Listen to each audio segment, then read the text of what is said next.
Luisa, would you mind turning your mic off? Because, yeah, thank you very much. Sorry, I don't want to kick you out. It's just a little distracting.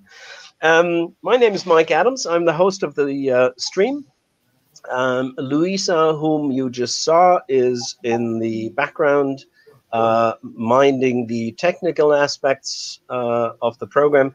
If you've actually looked at the program, you might be confused. No, I am not Lara Bushman, who was supposed to host this session.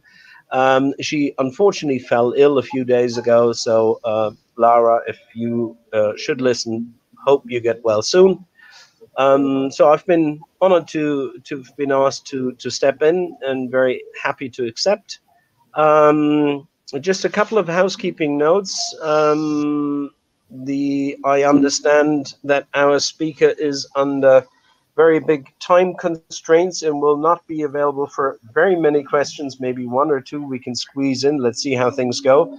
But she's asked to be excused rather quickly to attend another meeting. So Anna has graciously permitted us to post her email address in the conversational stream. So should you have any questions beyond this, then obviously she'll hopefully answer next week when she's out of the thick, so to say. So without any further ado, let me quickly introduce Anna Hrnić. She is actually a native of Dubrovnik, studied management and economics at the American College of Management and Technology in Dubrovnik.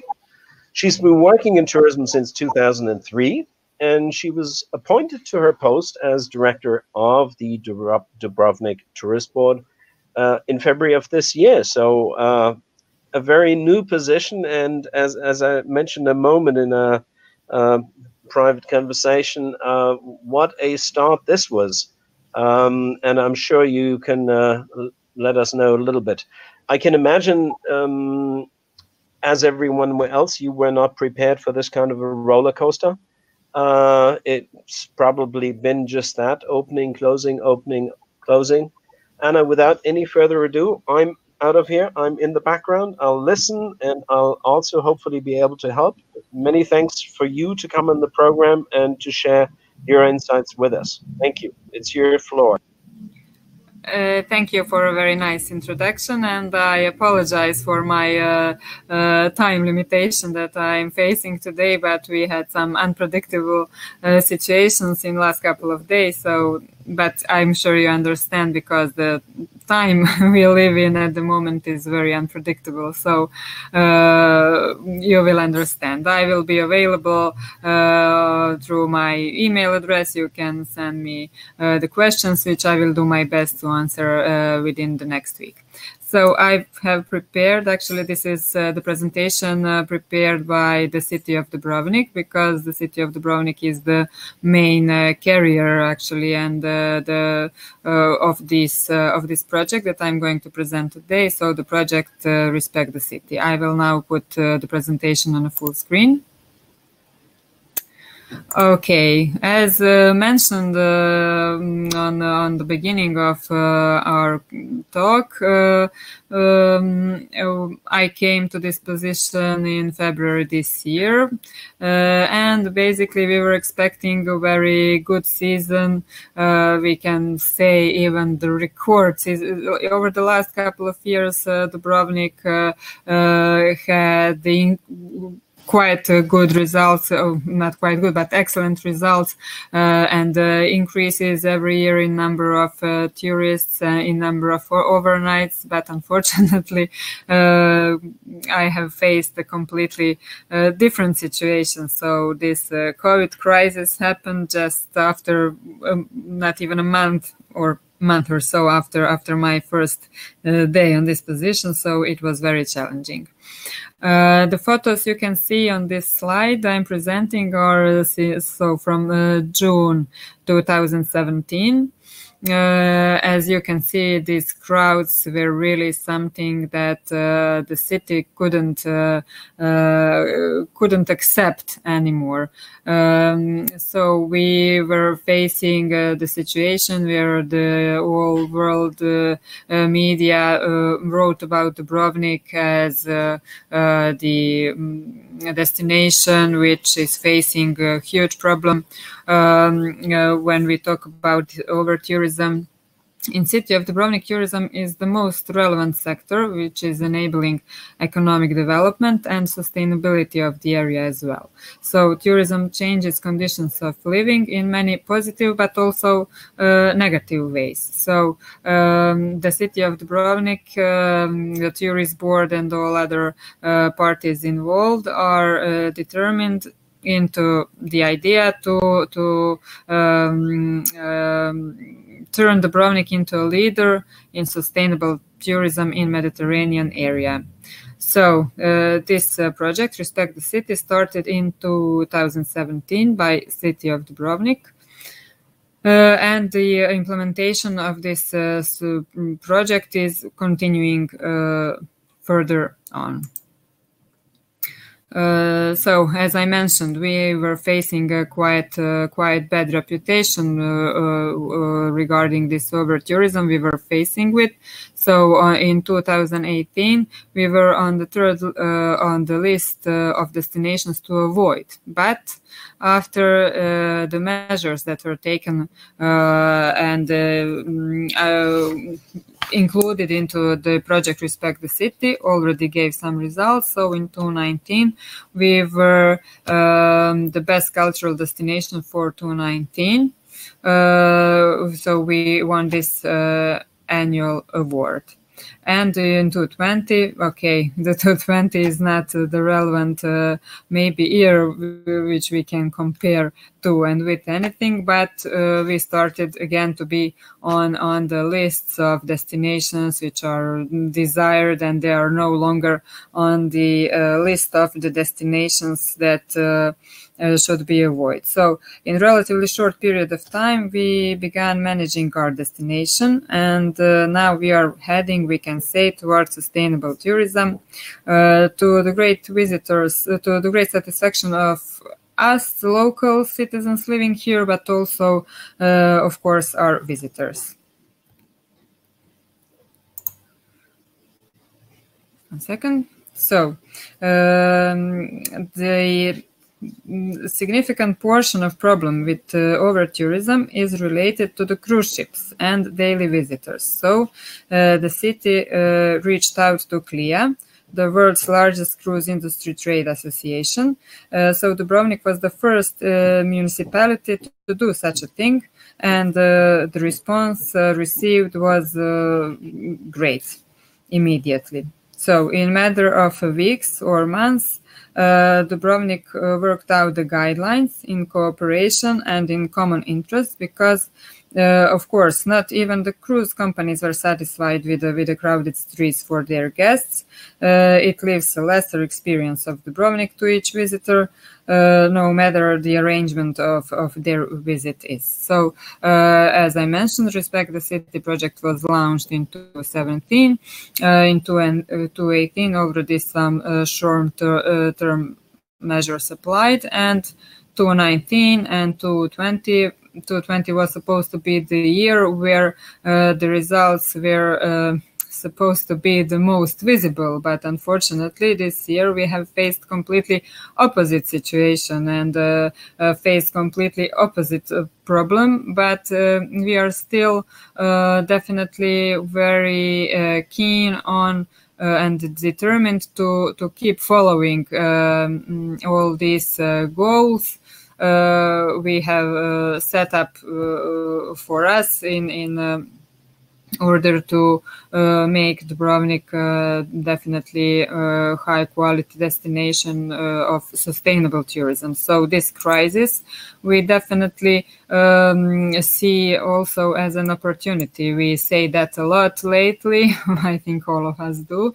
but this is not just a saying, but this is really something that we all have to use in order to get the best out of this, because sometimes it's hard to change some things in a short way, unless something like this happens. So this is definitely, we see this as the opportunity for a fresh start and the opportunity to change some things in much quicker and much more efficient way than we would be able to do in normal, so to say, situation.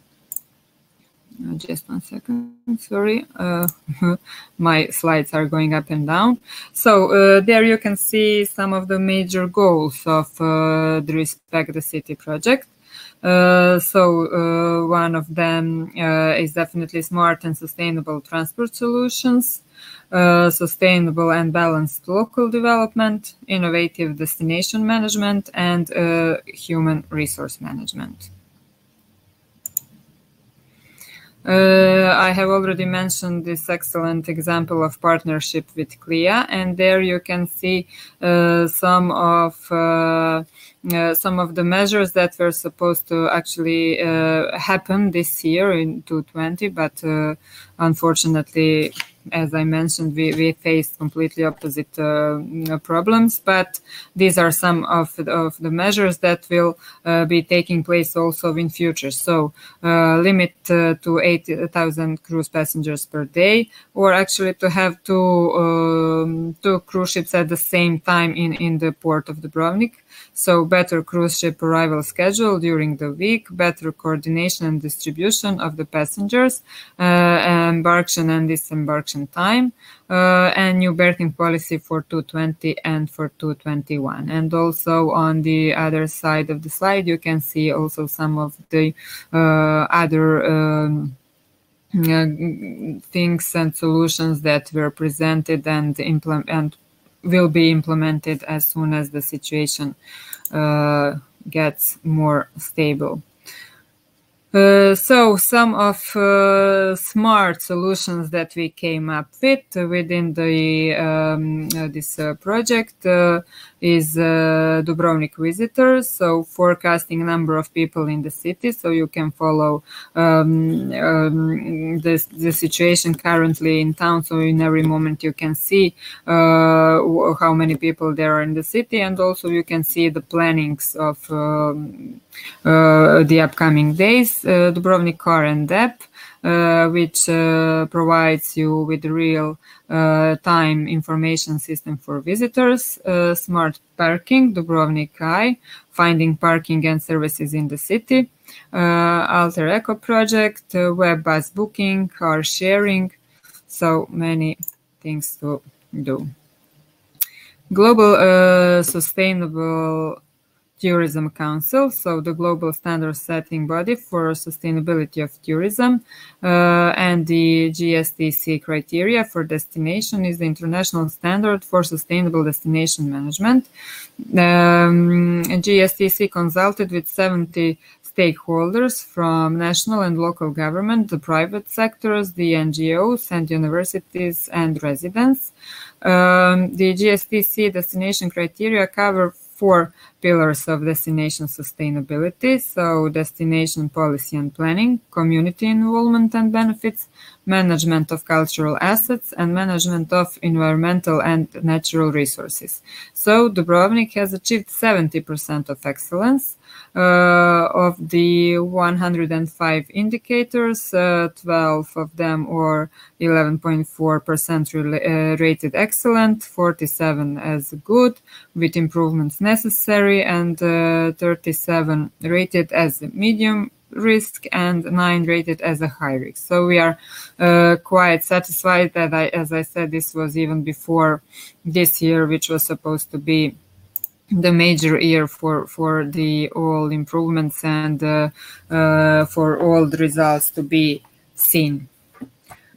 So it was also very important for the city and for tourist board as well as the sorry, the partner of this project is the visibility and awareness rising. So not only for our visitors, but also for the locals. So we did many educational activities for locals, for tourist sectors, and for our visitors. So you can see all the examples of how all these messages and the awareness of Respect the City projects are trying to be communicated. So, for example, tourist information panels featuring pictograms of forbidden activities inside the city walls have been created.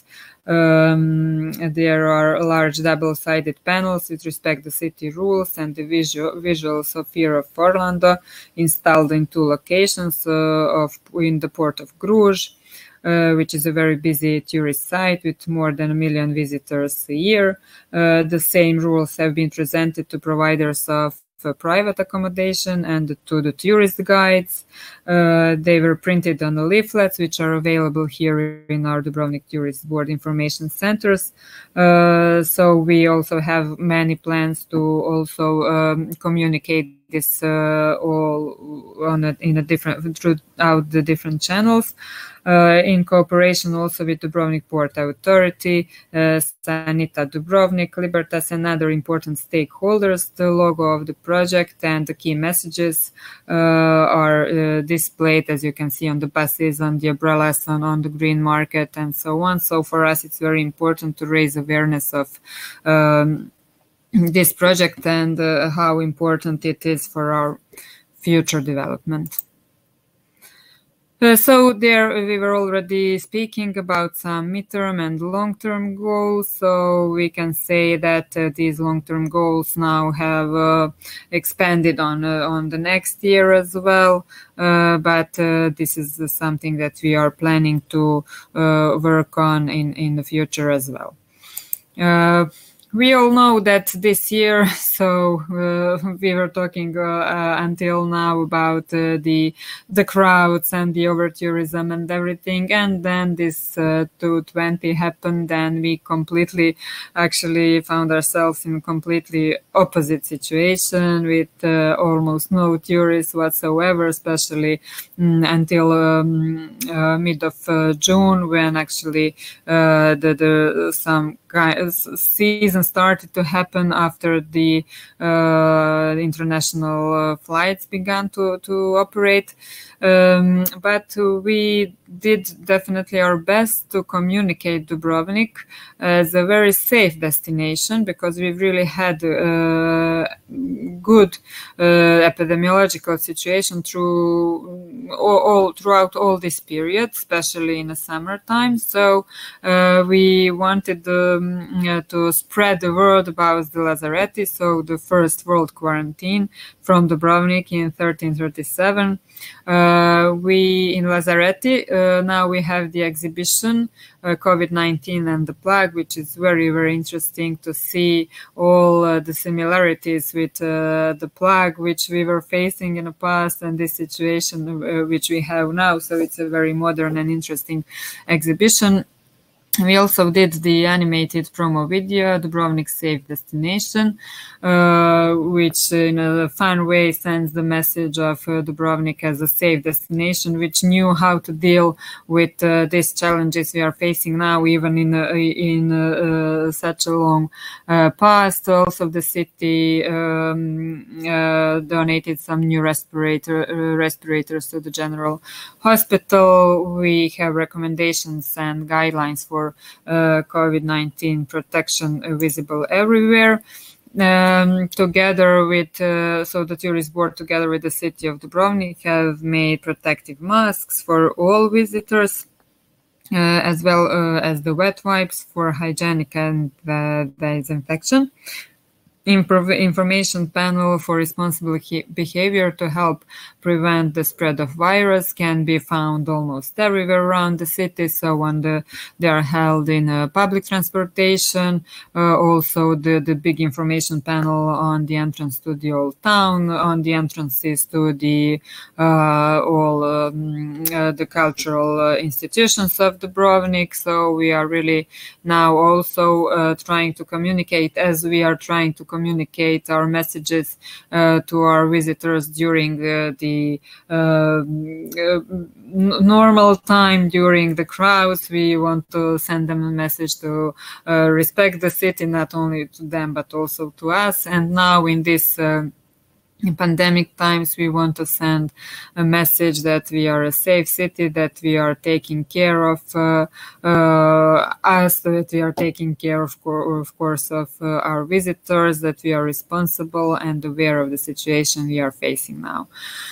So basically, this is it for the moment. We are hoping that next year we will be able to move all these panels, and that we will all together come back to normal as soon as possible. This is very important for us. Dubrovnik is extremely dependent on tourism, so we are hoping that we will get back to normal, but let's say smarter and much more prepared to face with the problems we were dealing in past, and determined in finding a way how to avoid those problems and to deal and manage actually those problems we had in the future. So we definitely have a plan, we have our goals, we have the tools which will help us achieve those goals. So I'm sure that we will be successful in that. Thank you for your attention, and we still have some more time if you have some questions for me. So thank you. Yeah, no, thank you very, very much for the presentation. Wow.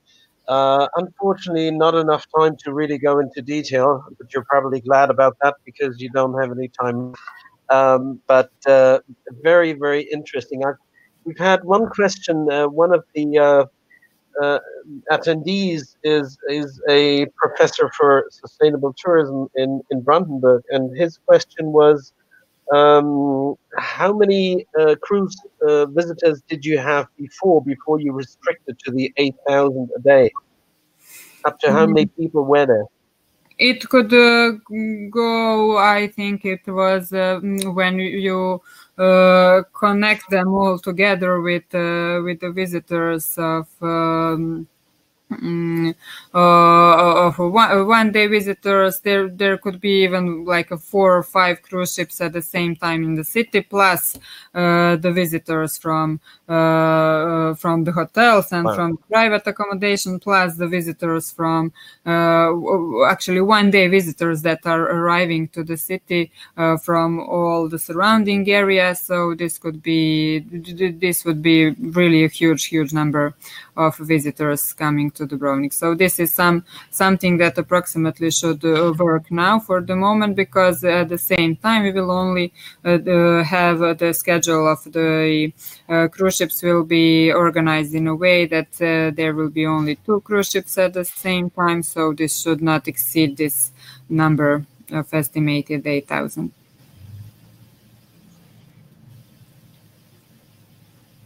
Are there any plans? Thank you for that. And I'm assuming that, on really heavy days, you could have had 15,000 people from cruise ships. I don't know right? the exact number at the moment. I will check exactly what was the maximum number from the cruise ships, but it was high. Okay. Are there any plans to reduce that number from the 8,000 any further? For the moment, this is the plan. So actually, this is a maximum like carrying capacity of the city. We have 2 cruise ships. They have a smaller capacity, so we are assuming that this number will be lower. And what we are trying to do, and what is very important for us, is to disperse actually people and to create different kind of new attractions and new touristical products in surrounding areas of Dubrovnik, because in Dubrovnik there are really many nice places that visitors should go and visit besides of course the old city. The old city is the highlight, but definitely we are trying to organize it in a way that we will have a high quality touristic offer in all other surrounding areas as well, so that we can disperse the visitors in a better way on different locations of Dubrovnik. Okay, yeah, I think this is a way that many destinations are trying to go about it. But let's face it, you mentioned it just a moment ago. It's the old city that people are attracted to, and what is, and that was another question by Hartmut Rhein. What's the carrying capacity of the old city center? How many people does it really hold, or are there any other restrictions in place? Would you restrict any other types of visitors from the old city center? Well, there was also the idea. Actually, this started in one moment. Is that people would. The idea was not only to limit the number of visitors coming from the cruise ships, actually, or the number of cruise ships arriving to the city of Dubrovnik, but also to limit the number of daily visitors arriving from Dubrovnik, from the surrounding areas. As we mentioned, we are in Dubrovnik, we are bordering with Montenegro, with Bosnia, so people from all from the entire area would be coming to the city. So this was there were also some rules which were limiting the number of the other daily visitors as well. So on the critical days when the biggest numbers were expected, we would have the agencies would be suggested not to bring people from the surrounding areas to Dubrovnik in order to avoid the crowds we were obviously facing. Mm. Would you still have any kind of a capacity as such? I mean, would you at a certain stage during the day kind of close the area off or cordon the part off, or would that not happen at all? I mean, obviously, Dubrovnik, as any city, doesn't have any gates where it's as easy to say, okay, now we've got 20,000 people, 100,000 people, whatever. It's always it is not a very objective measurement. But would you have any kind of a number? How many people would you feel comfortable in the old city center? Well, this 8,000, I think, suggesting this is something that would be like the optimal measure. But I must emphasize that ever since the pictures we saw on the beginning of the presentation from 2017, we didn't have situations like this ever since, I would say. Ever since the negotiations with CLIA started, and ever since all these measurements slowly started to taking place, and from the very beginning, we managed to find some solutions with the cruise companies and to make a better planning for the cruise line. So this year was supposed to be the peak of everything that was done in previous years, but the fact is that we really solved the situation and the problems that we had in 2017 in a quite good way already now. So we didn't have any situations like that. It's hard to, as you mentioned, to lock the city down, to close the old town. It's not possible. But this way of good management of a limited number of the cruise ships with a limited number of daily passengers on a certain days when we expect the biggest crowds, all those smart solution systems where we can track the number of visitors in the old town. It's very important for our visitors as well, because if you are staying in Dubrovnik for 5 days and you can track, you can see the forecast for next 2 or 3 days. If you see that on day 3 there is, I don't know how many thousand people expected to be in the city, you will avoid going maybe in this period, and you will go a day before or day after. So these plannings are definitely giving some results. So